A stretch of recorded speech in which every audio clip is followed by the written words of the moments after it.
kupas ya. Dikupas Pak Arif, nanti kita kalau ada yang mau bertanya simpan dulu. Oke, silakan Pak Arif. Cek. Bismillahirrahmanirrahim. Assalamualaikum warahmatullahi wabarakatuh. Alhamdulillah, pada kesempatan sore hari ini kita bisa bersama-sama berkumpul di acara berbagi praktik baik, yang dimana di sini first time bagi saya bisa sedikit memberikan istilahnya apa yang saya sukai ya. Karena Bapak Ibu, kalau AI ini, berbicara tentang AI ini adalah sebuah teknologi. Karena saya punya dua hobi yang sangat saya sukai, hobi dan istilahnya rasa ingin tahu yang kuat, yaitu tentang astronomi dan juga tentang teknologi. Nah, ini pada berbagi praktik kali ini saya akan sedikit istilahnya menjabarkan tentang AI. Bapak Ibu tahu apa itu AI? Sebelum kita melanjut ke slide selanjutnya, ada yang tahu Bapak Ibu? Apa itu AI? Secara spesifiknya, kalau untuk secara spesifik, AI ini ya betul, dari singkatan Artificial Intelligence ataupun kecerdasan buatan, di mana kecerdasan buatan ini itu adalah buatan dari manusia modern di zaman sekarang. Lanjut Bu. Baik, penggunaan kecerdasan buatan dalam kurung AI dalam dunia pendidikan telah menunjukkan potensi besar untuk mengubah cara kita belajar dan mengajar. Nah, di sini AI bisa juga kita adaptasikan ke dalam dunia pendidikan, terutama dunia sekolah. Untuk Bapak Ibu guru mencari inovasi belajar, lalu mencari media belajar, dan mencari sumber referensi untuk belajar, itu juga bisa.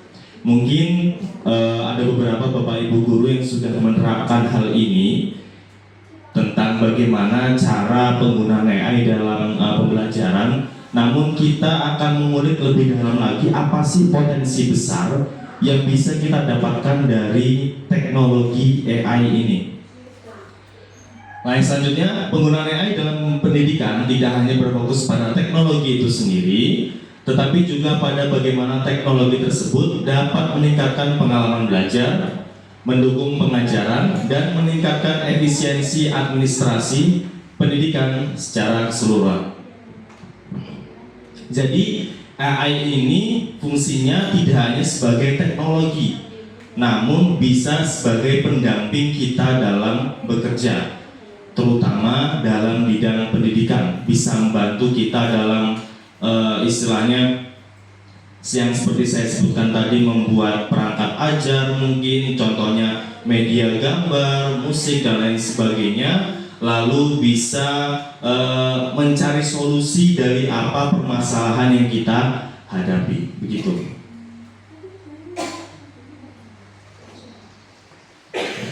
Oke, tantangannya di penggunaan AI dalam dunia pendidikan, yaitu yang pertama, ketersediaan SDM guru, kesiapan guru dalam menerima dan menggunakan teknologi.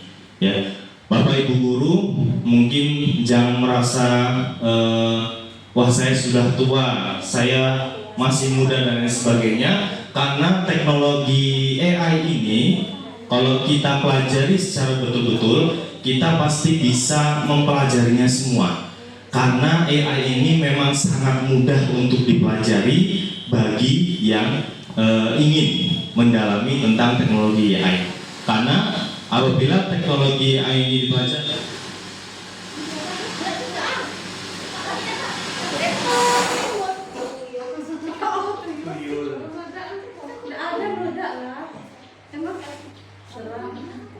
pernah kelamaan kali tak kali ya.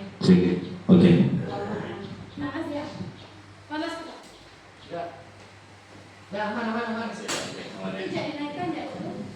Itu yang merosot, Bapak. Nah, ininya deh kayak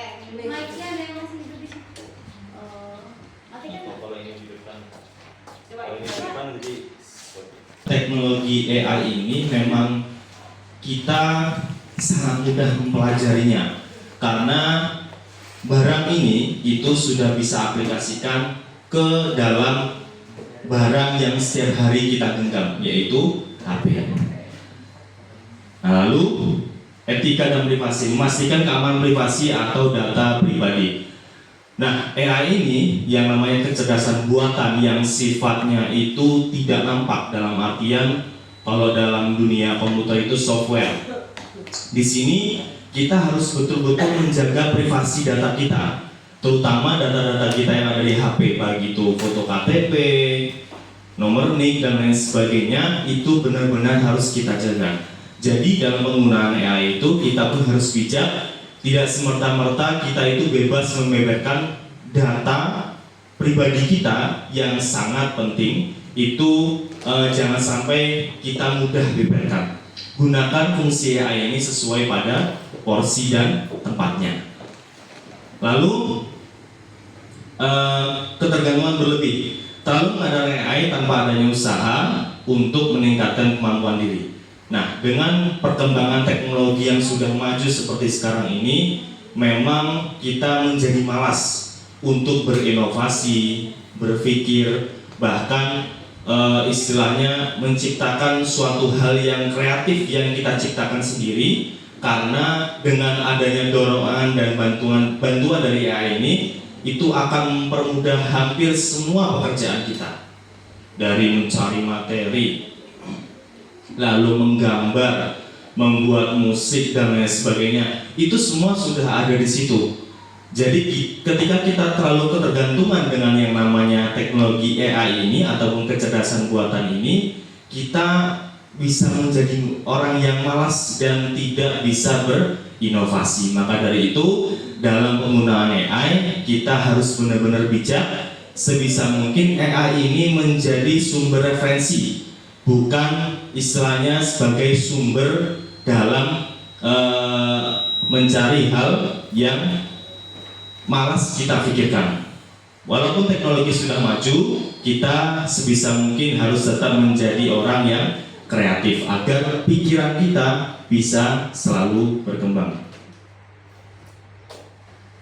Oke, kita perlu tahu pengertian dulu, apa sih arti ataupun pengertian dari artificial intelligence ataupun kecerdasan buatan. Menurut John McCarthy, artificial intelligence merupakan suatu ilmu dan teknik dalam menciptakan mesin yang bersifat cerdas, terutama dalam penciptaan program atau aplikasi komputer cerdas. Jadi memang sifatnya AI ini sama seperti otak manusia, yang dimana dia bisa berpikir secara mandiri. Namun untuk AI di zaman sekarang, terutama di tahun 2024 ini, AI masih istilahnya dalam pengoperasiannya masih harus dalam pengarahan manusia. Jadi kita perintahkan A, dia baru akan menjalankan perintah. Itu AI untuk zaman sekarang. Namun 5 bahkan 10 tahun ke depan lagi, bisa jadi AI ini memiliki istilahnya rasa sendiri, keinginan sendiri untuk melakukan sesuatu hal yang tidak kita suruh sama sekali. Contohnya mungkin Bapak Ibu pernah menonton film-film science fiction ataupun istilahnya apa ya, kalau yang di Marvel itu dan lain sebagainya, ada lah banyak. Itu banyak sekali ya, seperti robot dan lain sebagainya. Itu sudah ditanamkan istilahnya namanya kecerdasan ya, yang dimana robot itu bisa bertindak dan berperilaku seperti manusia, begitu. Jadi memang untuk sekarang AI ini masih dalam tahap perkembangan, dan bahkan salah satu pemilik perusahaan astronomi luar angkasa SpaceX ya, Elon Musk, itu berkata sebisa mungkin perkembangan AI ini harus selalu diawasi, karena AI bisa menjadi bumerang bagi manusia dan bahkan bisa menjadi kiamat bagi manusia. Itu. Lalu pengertian kedua, artificial intelligence adalah langkah untuk menciptakan komputer, robot, aplikasi atau program yang bekerja secara cerdas layaknya seperti manusia. Mungkin kalau untuk sekarang sederhananya, yaitu aplikasi terutama, itu kita bisa temukan di komputer atau bahkan di HP kita masing-masing ketika kita mencari pencarian di Google. Lalu ketika kita mengucapkan oke Google, kita mau cari apa? Nah, itu salah satu bentuk adaptasi dari kecerdasan buatan. Misalkan, oke Google, tolong carikan gambar anak sedang menulis. Nanti Google akan mencarikan gambar tersebut. Namun Google itu istilahnya sudah terlalu lama. Istilahnya walaupun kita dapat menemukan apa yang kita cari di Google, itu kita masih harus memilih lagi. Berbeda dengan AI yang sudah berkembang sekarang, terutama berkembang di tahun 2023 kemarin, itu ketika kita melakukan pencarian, dia akan menampilkan hasil yang istilahnya terbaik untuk kita. Jadi kita tidak perlu bingung dan pusing mau memilih dari apa hal yang kita cari. Contohnya seperti apa? Nanti akan ada slide selanjutnya yang menampilkan istilahnya apa yang kita cari ini, dia akan menampilkan sesuatu yang terbaik, tidak seperti kita dalam menggunakan Google pencarian gambar. Misalnya kita mencari gambar matahari, maka akan keluar matahari yang sangat banyak pilihannya, baik yang dari gambar yang ngeblur dan lain sebagainya, itu pasti banyak. Cuma kalau untuk aplikasi yang sudah berkembang sekarang, dia akan menampilkan hasil yang lebih memuaskan kita, begitu. Dan robot-robot juga sudah ada dikembangkan di tahun ini, terutama di barat sana, itu sudah dikembangkan robot yang menggunakan teknologi artificial intelligence. Namun dia masih terbatas hanya istilahnya menampilkan ekspresi muka dan menjawab pertanyaan dari manusia. Mungkin Bapak Ibu pernah lihat di Reels Instagram, TikTok dan lain sebagainya tentang video yang menampakkan robot itu sedang berkomunikasi dengan manusia. Lanjut Bu. Nah, tentu walaupun AI menurut kita sepertinya sangat sempurna, ada kekurangan ya dan juga kelebihannya. Kekurangannya, sistem yang hanya dapat melakukan tugas spesifik sesuai dengan apa yang diperintahkan. Seperti yang saya katakan tadi, untuk di zaman sekarang AI ini terbatas hanya istilahnya menampilkan apa yang kita perintahkan. Dia tidak berpikir secara logis seperti manusia, tapi hanya menuruti perintah dari manusia yang menginput program tersebut. Lalu kelebihannya apa? Sistem yang memiliki kecerdasan umum mendekati manusia, dapat meringankan pekerjaan manusia. Nah itu tadi, ketika AI kita gunakan secara bijak, maka itu bisa menjadi istilahnya pembantu manusia dalam kita bekerja, berinovasi, dan banyak hal lainnya. Karena AI ini tidak terbatas hanya pada satu hal, tapi banyak hal gitu.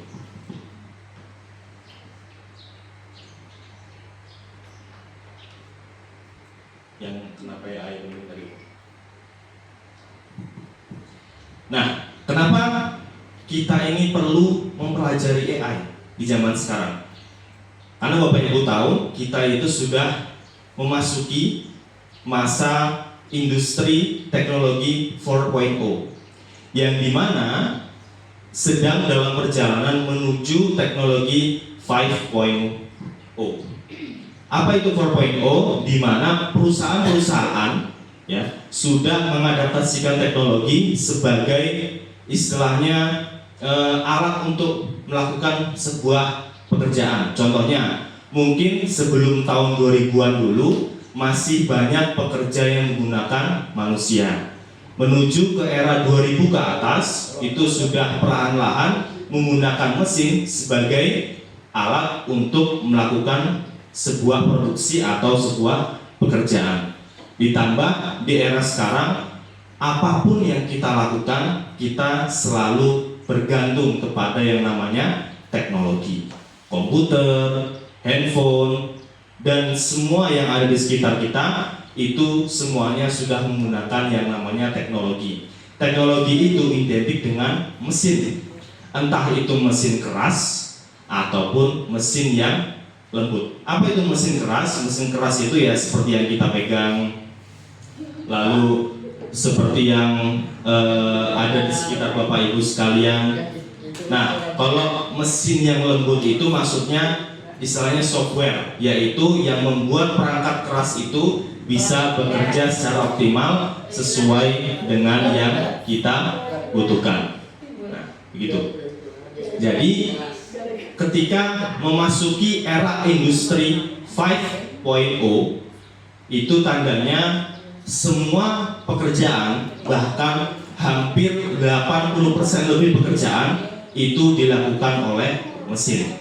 Manusia hanya sebagai pengamat, bahkan hanya sebagai pemerintah.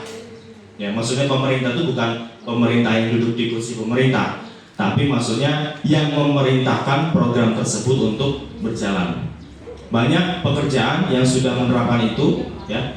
Contohnya ada saudara saya, dia bekerja di sebuah perusahaan.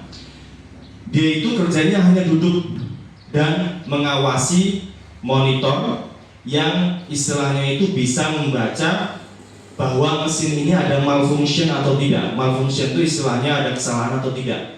Jadi dia hanya duduk melihat, oh ini ada kesalahan, ini tidak. Dah, kerjaannya ada duduk itu, gajinya lumayan.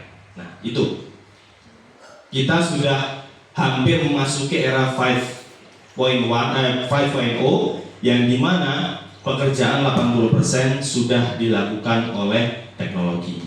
Nah itu menjadi PR buat kita, bagaimana kita bisa menjadi manusia yang bisa istilahnya tidak kalah dengan mesin, tapi kita bisa bermitra dengan mesin, begitu. Lanjut. Nah ini beberapa contohnya, mungkin beberapa Bapak Ibu guru sudah menerapkan dan bahkan sudah menggunakan beberapa contoh aplikasi AI, ya, yang saya tunjukkan di depan ini, terutama yang ChatGPT yang memang banyak sekali menggunakan. Mungkin sistem kerja ChatGPT ini sama seperti Google, namun dia lebih kompleks. Google itu istilahnya hanya kayak seperti kalau manusia ya, kita bertanya kepada orang misalkan. Nah Google ini seperti orang yang istilahnya baru kita kenal, terus kita tanya, Pak arah ke misalkan ke Pal 5, kalau dari sini gimana? Dia hanya ngarahkan bisa lewat ini, bisa lewat itu. Berbeda dengan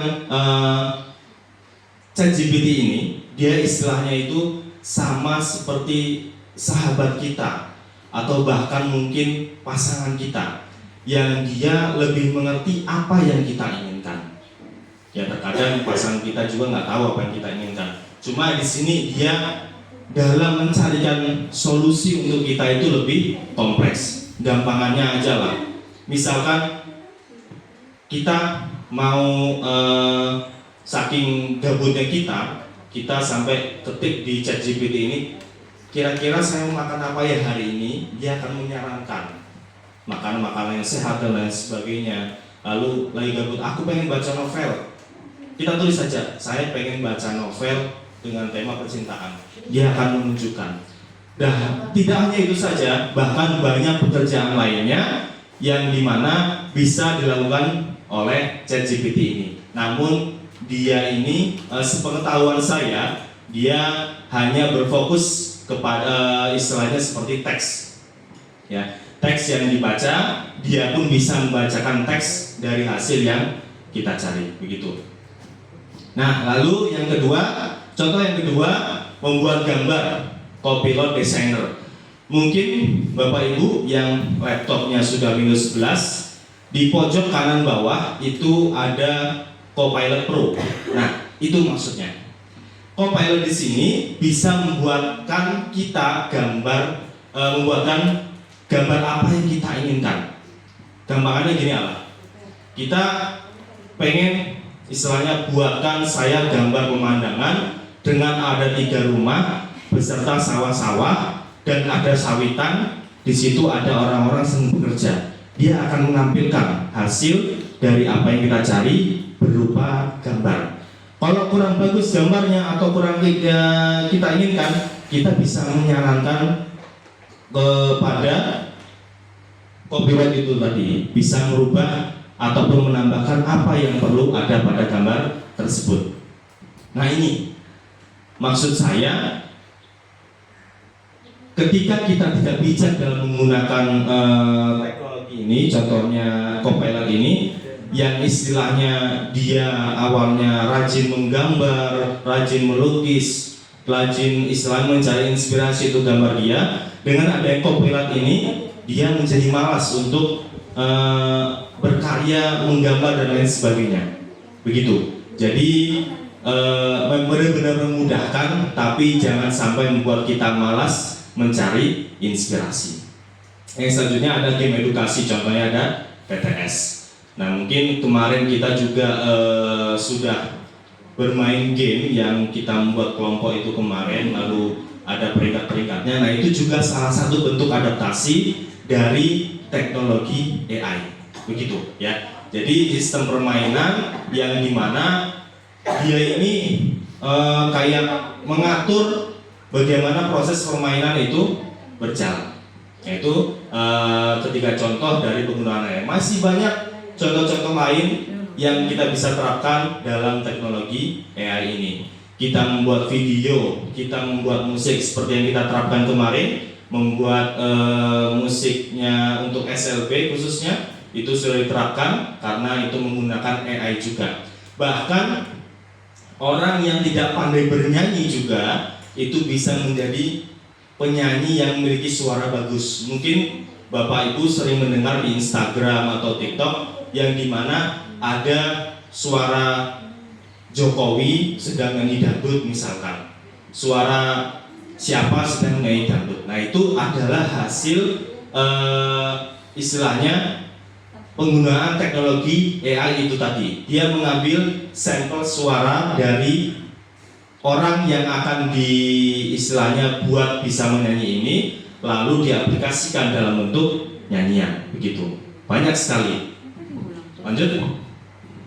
Nah, apa pembelajaran dan manfaat yang kita bisa ambil terutama dalam dunia pendidikan? Yang pertama adalah menyesuaikan konten dan metode sesuai kebutuhan. Nah, misalkan dalam pembelajaran kita berpikir, saya hari ini pengen memberi pembelajaran kepada anak-anak bagaimana cara ataupun istilahnya anak-anak ini hari ini mewarnai. Kita tinggal mencari gambar di aplikasi itu tadi, Copilot Designer. Itu tinggal mencari gambar yang dimana tidak berwarna, nanti kita print, lalu bisa untuk dijadikan media pembelajaran untuk anak-anak untuk bisa mewarnai gambar tersebut. Yang kedua, platform online dan AI untuk pengajaran dan evaluasi. Nah, ini tadi istilahnya menggunakan AI untuk ketika dalam pembelajaran. Contohnya ketika kita mencari referensi untuk materi kita bisa cari di ChatGPT atau mana-mana yang dimana dia menampilkan kira-kira materi apa yang bisa kita sampaikan dan sub-sub pembahasan apa yang bisa kita sampaikan dalam pembelajaran. Yang ketiga, mengidentifikasi pola dalam perkembangan dan kesulitan siswa. Misalkan Bapak Ibu dalam kelas istilahnya kebingungan, pengen mencari solusi bagaimana cara menangani anak yang malas belajar. Biasanya dengan menggunakan teknologi AI ini dia akan memberi saran-saran. Tidak hanya satu, banyak sekali saran yang dia berikan untuk istilahnya memberi solusi bagaimana bisa mengatasi kesulitan kita di dalam kelas dalam beri pengajaran.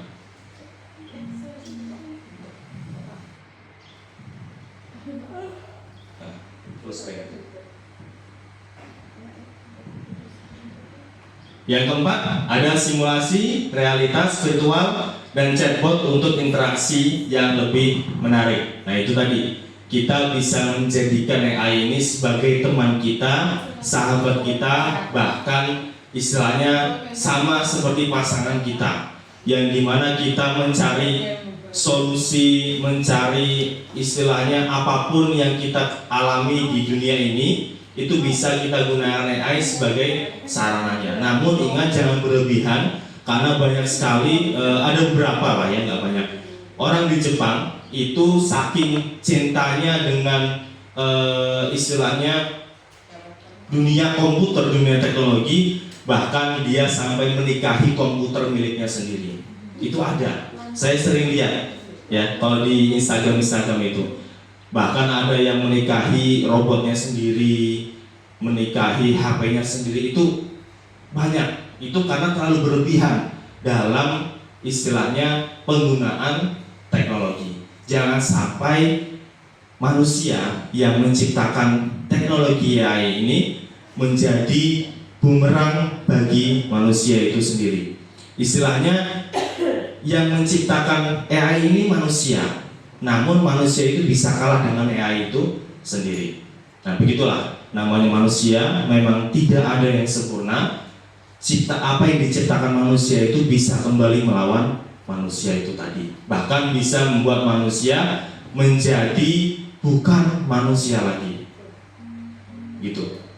Oke, mungkin itu saja dari saya. Pasti banyak kekurangan dalam penyampaian dan dalam berkata-kata. Nanti apabila ada Bapak Ibu yang masih kebingungan, nanti silakan bisa bertanya. Ada kalimat terakhir yang saya ucapkan, sampai kapanpun manusia tidak akan pernah sempurna, karena kesempurnaan hanya milik Allah dan Tuhan semata. Sekian dari saya, ada kurang mohon maaf. Saya kembalikan kepada Ibu selaku moderator.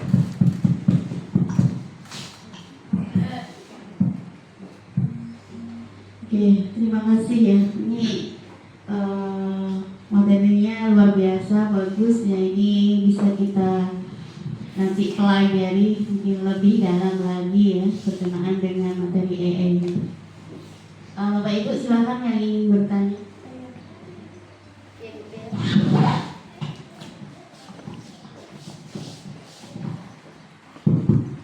Ya, terima kasih atas kesempatannya. Assalamualaikum warahmatullahi wabarakatuh. Ekspektasi saya tadi AI ya judulnya, saya kira metode atapnya diterapkan di pembelajaran, ternyata umum aja ya pembahasannya tentang AI gitu ya. Nah makanya saya mau tanya nih, kalau AI sendiri sih saya udah pakai juga ChatGPT, kemudian Gamma App, kemudian Gemini, kemudian sekarang beberapa akun PMM itu udah ada AI-nya gitu, tapi yang terpilih dari Kemdikbud aja, nggak semua akun. Kemudian saya ingin tanya gitu, karena tidak ada di situ, bagaimana Pak Arief menerapkan atau penggunaan atau menginovasikan penggunaan AI ini untuk anak-anak berkebutuhan khusus, bukan untuk gurunya ya, tapi buat anak-anaknya itu bagaimana, dan apakah sudah diterapkan di kelas gitu selama ini gitu, maksudnya di kelas selama Bapak ngajar di SLB ya, bukan Bapak ngajar di sekolah lama gitu. Terima kasih, mungkin bisa menginspirasi kita. Assalamualaikum warahmatullahi wabarakatuh. Terima kasih Bu Mira. Mungkin ada lagi Bapak Ibu yang lain? Oke, silahkan langsung dijawab saja Pak, berkenaan dengan implementasi dari AI ini untuk anak-anak SLB. Di sini saya akan menjawab sebisa saya bagaimana kira-kira implementasi AI ini khususnya untuk yang berkebutuhan khusus di sekolah kita.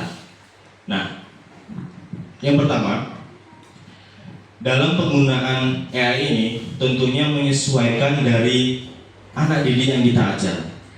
Karena di sekolah kita berkebutuhan khusus tidak hanya satu, tapi banyak jenisnya, terutama itu ada autis, lalu ada Down syndrome dan lain sebagainya. Itu kita menyesuaikan porsi dari masing-masing siswa tersebut.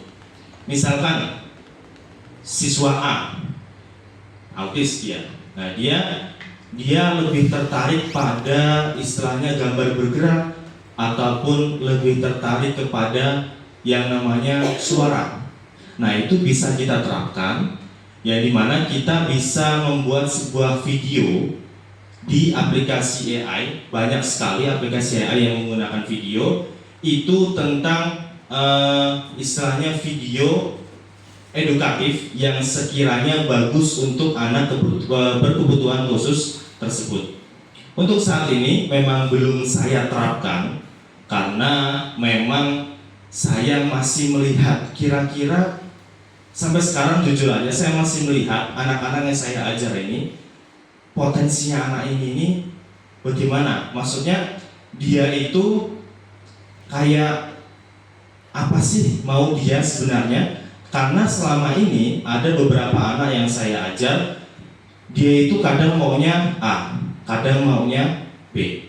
Memang ada satu yang dia istilahnya tertarik pada pembelajaran dengan model video, cuma dia belum bisa untuk beralih ke video yang biasa dia lihat selama di rumah.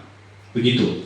Jadi saya masih mengidentifikasi kira-kira apa yang perlu diberikan kepada siswa yang saya ajar terkhususnya. Karena ada juga beberapa yang dia hari ini istilahnya mau menggambar, lalu besok maunya menulis dan lain sebagainya.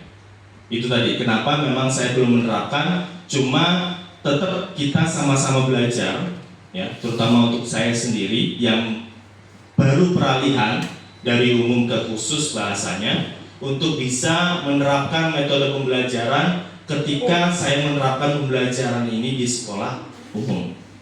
Itu perlahan-lahan, ya, perlahan-lahan sambil dipelajari. Kalau bahasa Jawanya itu apa ya? Bahasa sopannya itu alon-alon karo melaku. Pelan-pelan sambil berjalan, sambil mengidentifikasi itu tadi apa kebutuhan anak itu tadi, apa maunya anak itu tadi. Nah, lalu dalam penggunaan tadi yang masih dalam penggunaan menyesuaikan yang diajar, nah, betul. Oh, itu jawaban saya ya. Ya. Oke. Bapak Ibu juga bisa menerapkan proses ini dalam pembelajaran, misalkan untuk anak tunarungu, untuk anak, kalau untuk anak istilahnya tunadaksa bisa yang dia medianya musik, lalu kalau untuk tunarungu bisa dalam media gambar dan lain sebagainya. Tentunya dengan menyesuaikan apa kebutuhan anak-anak yang ada di kelas kita masing-masing. Nah, itu tadi mungkin jawaban dari saya, Bu Vera. Itu saja ya tadi ya. Oke, nggak ada. Terima kasih Pak Arif atas jawabannya. Mungkin saya langsung rangkum ya di sesi ini. Jadi sebaiknya nanti jadi biar tidak mubazir ilmunya ini, ilmu EE-nya ini. Jadi nanti mungkin di kelas ya, Pak Arif sendiri, kemudian kelas yang lain memang yang bisa diterapkan, silahkan langsung diimplementasikan di kelas seperti itu ya. Jadi biar lebih manfaatnya biar lebih terasa ke anak-anak, khususnya untuk anak-anak ABK, ya, SLB sekolah kita ini. Itu mungkin ya dari saya ya Pak Arif ya. Jadi biar lebih ya manfaatnya lebih kena lagi. Kemudian untuk jadi kan Pak Arif sudah 2 minggu ya, 2 minggu apa seminggu ya, disilahkan diterapkan. Jadi nanti kalau berbagi praktik baiknya ini memang sudah diterapkan di sekolah kita. Oke, terima kasih Pak Arif. Ya, kita beri applause, kita beri tepuk wow, beri dia.